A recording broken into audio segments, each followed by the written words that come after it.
Siamo con Silvia Bianco all'inaugurazione del Museo Friulano della Fotografia nel nuovo allestimento. Silvia Bianco è la curatrice di questa novità e conservatrice alle gallerie del progetto, al Museo Friulano della Fotografia e alla Fototeca. È un bellissimo allestimento, un progetto innovativo. Qual è il racconto che Silvia Bianco e i civici musei hanno voluto regalare alla città? È un racconto per valorizzare quelle che sono le collezioni conservate nella nostra fototeca e per raccontare agli udinesi, ai friulani, a tutti i visitatori il nostro Friuli. Un percorso che si articola in 8 sale, 7 sale tematiche e una sala per le esposizioni temporanee.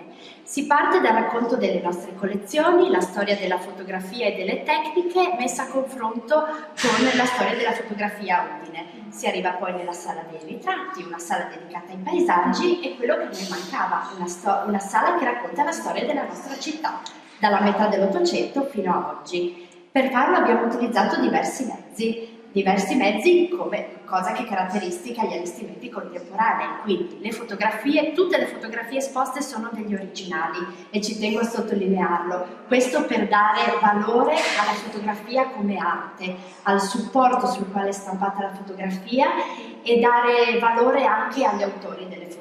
Bene, quindi la differenza è che abbiamo tutti gli originali esposti, ma quanti sono gli originali contenuti in fototeca? 200.000 pezzi, 200.000 immagini tra positivi e negativi. E la prima immagine di Udine qual è? Quella realizzata da Augusta Agricola nel 1856. Questa è la prima immagine da noi conservata, che è esposta in una di queste sale, perché le sale sono 8 e sono delle sale che hanno dei racconti legati al multimediale e alla memoria storica della nostra città. Ora ci spostiamo del nuovo allestimento del Museo Friulano della Fotografia. Siamo con Silvia Bianco, curatrice del museo e dei civici musei. Che cosa rappresenta tutta questa ricca collezione di macchine fotografiche che vedo esposte? Queste sono le macchine con le quali sono state realizzate le fotografie che avete visto all'interno del nostro museo. Le prime macchine di inizio Novecento, quindi le macchine da banco, la campagnola portatile del Pignat e le macchine più piccoline, quelle veramente tascabili, dalle macchine a soffietto fino ad arrivare alle reflex. Questa è una macchina importantissima.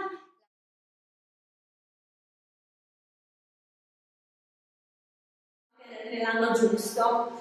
Le Polaroid, la fotografia quindi che diventa alla portata di tutti è veramente istantanea. Oltre al fare fotografia, però la fotografia bisogna anche svilupparla e poi vederla. Ci sono quindi gli strumenti per lo sviluppo fotografico, i bromografi per le lastre a contatto del Pignat e del Brisighelli e il grande ingranditore che faceva parte dello studio Pignat. Questo l'avevate voi in castello? Sì, questo lo utilizzava il nostro fotografo. Molte delle fotografie delle opere d'arte dei nostri musei sono state stampate grazie a questo ingranditore. Bene, grazie.